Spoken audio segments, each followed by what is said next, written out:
Yo, welcome to the show. Today we're talking about Instagram for restaurants, specifically the big restaurants. What is my take on what they're doing and what they could be doing different?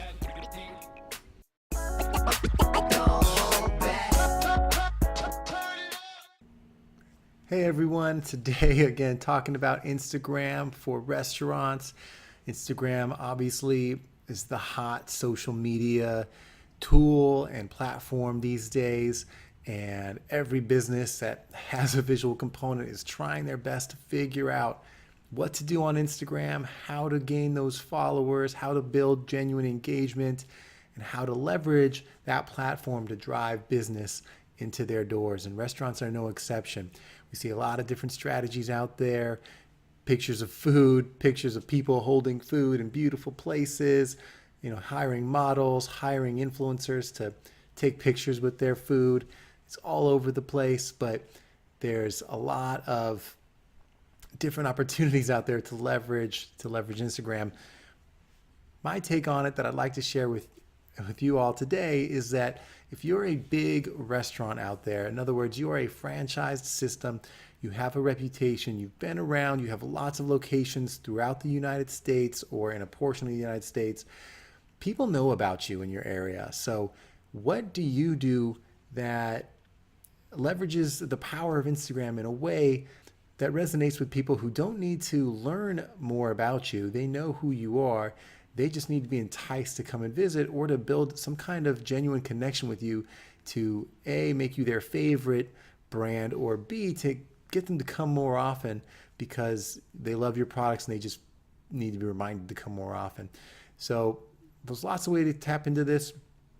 My caveat to all this is when we're talking about big businesses, we're talking about lots of corporate structure, lots of shareholders and stakeholders in the business, and a history of small improvements and big media programs and lots of advisors and strategy and lots of research and sales, and all that is great. And I've worked long enough in this business and I've worked with companies like that long enough that I understand that everyone's trying really hard to come up with that breakthrough strategy, and it's everyone tries different things and you come up with the next big creative commercial and the next big promotion.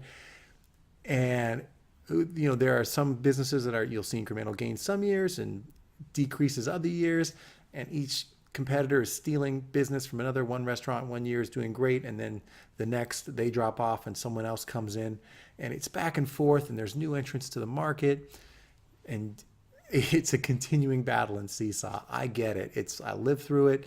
I've coached on it. I've given presentations and recommendations on strategy for it. I've been there.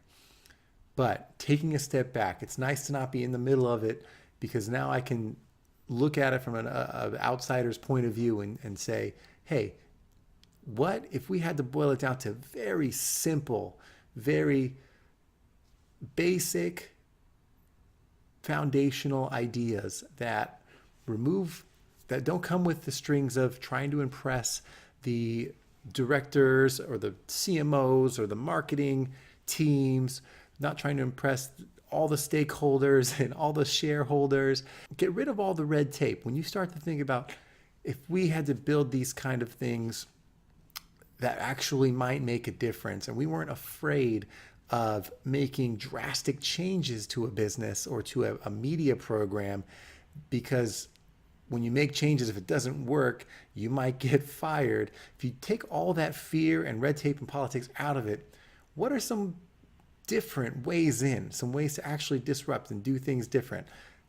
Disrupt, I say it and I cringe internally because, man, I've heard the word disruption and innovation played out and used so many times, and no one actually does anything that's worthy of being called different.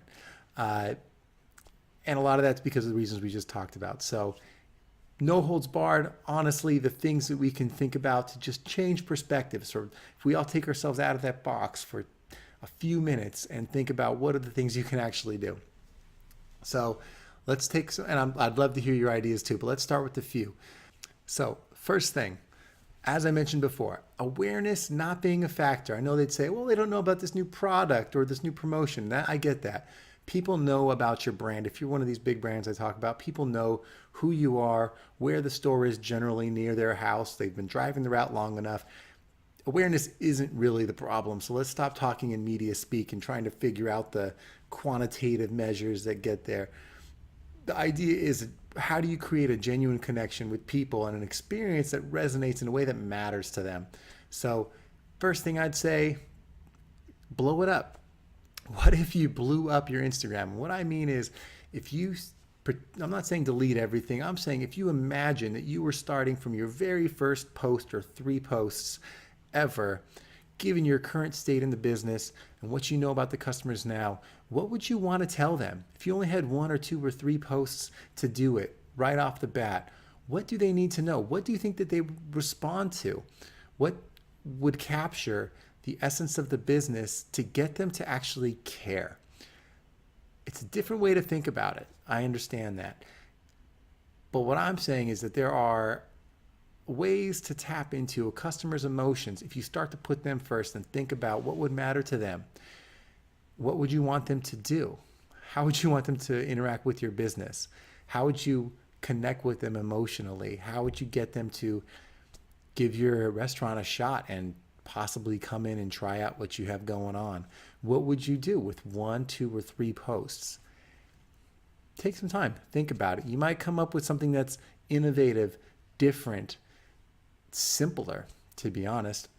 And then you could start to multiply that out future forward. But sometimes getting back down to simple and basic can reveal key innovations in your approach to being to doing something like Instagram, which everyone, I think you become complacent in that you've seen what everyone else is doing, so that's what you think is the norm. So sometimes to break the norm, you've got to boil it down to a simple execution. And then you can create a brand strategy around that and see how you'd play that out. So if you're willing to blow it up, I'd say the next thing is not only figuring out how would you start from scratch and what would you do to make a connection, but secondly, how do you take that connection and create some kind of interaction? How do you get a back and forth? The problem that I see is that most people are using social media like a billboard, like a detailed billboard or a visual billboard, but still they're not thinking a lot about interaction. If this is a communication platform and people are trying to interact and trying to engage and give feedback and chat and have an opinion, it's a relationship business. So if you can find a way to think about what's the interaction you want to have with your customers and what's the interaction your customers might want to have with you if they were coming to your Instagram for the first time or the second time or third time, how would you interact with them in a way that would make them want to come back, or that would drive them somewhere that's actually interesting, that rewards them for being a customer or for considering you, that gives them some kind of experience that they could actually be interested in.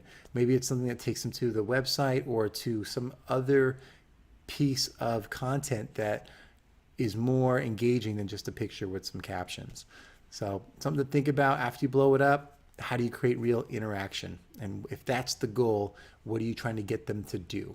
Once you know what you can get them to do, you can find lots of ways to get them to do it, but really thinking about, are you taking them somewhere? Are you telling your story? How do you get them to interact with your story? How do you get them to participate? Third thing on the list, in terms of trying something new and different to reinvigorate an Instagram account for a large restaurant brand, is stop selling your product. Stop pushing these items as this, masterful thing that they've never heard of. They know your products.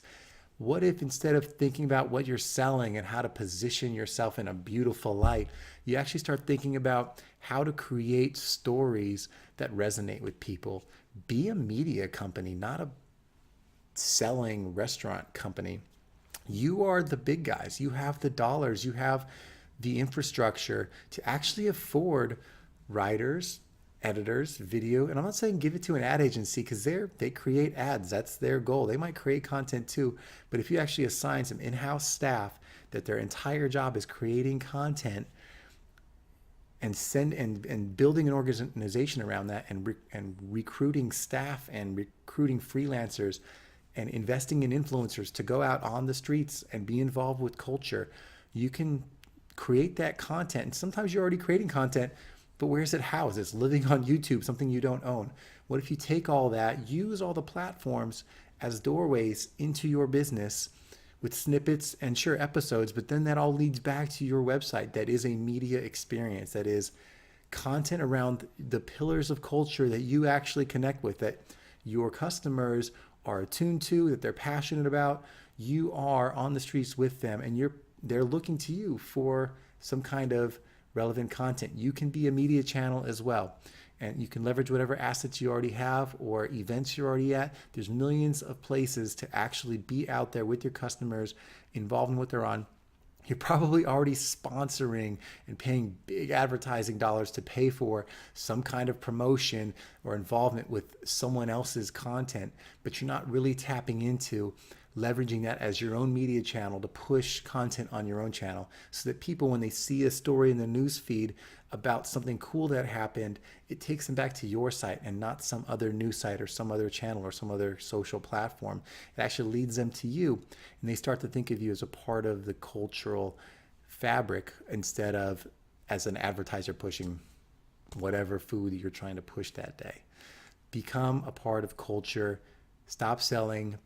Think of yourselves as a media company, because you're producing it all anyway. You're spending millions of dollars on production. What if you could create more, have it live on your channel, and actually create a destination where people would want to go? They see you in social and they actually want to hear more about what you're talking about, because it's a story now and it's not just a promotion. Last step, last thing in this idea bag for how to be more Instagrammable, how to leverage channels like Instagram beyond pictures and fun food shots with models, is to promote these channels. So in other words, you're spending all the time developing content and putting fancy pictures and stories together. How are people finding out about you? You have the budgets to pay for ads and to push these commercials that you filmed once out into the ethos for 2 months. Why not actually do something that pulls them into your media footprint that says, hey, check out this story, or check out more on your Instagram. Follow us on this to hear more. Become an avid fan of our program. Anything that brings them in, because once you get rid of this one-time effort that reaches millions of people, it's gone. But if you can bring them into a program where you can continue to talk to them, then it's on, and by the way, talk to them for free. Then it's on you to leverage that and tell a story beyond. But you have all these chances to bring them in with broad reach and big media. Bring them into a funnel of content, into a funnel of communication, into a place where you can continue the relationship, because the tools in advertising, I've been around them forever. They're amazing in terms of reach and grabbing attention, but you got to do something with it. So take them in. Don't just bring them to your store. Take them in to a broader content experience so that they can connect with you beyond the spot that they saw on TV, which, by the way, they're watching less and less of. So, use the reach when you can. Find those cultural experiences where you're going to talk to everyone, but then find a way to direct them. Every goal should be to direct them to a broader communication with you that builds an experience. You'll still have your promotional media, but even that, you can find some way to tie into your promotional channels. If you look at your bucket of people that are shopping at restaurants and you compare that to the amount of people that are involved in your communication circle, I bet you'd find that you're leaving a lot on the table.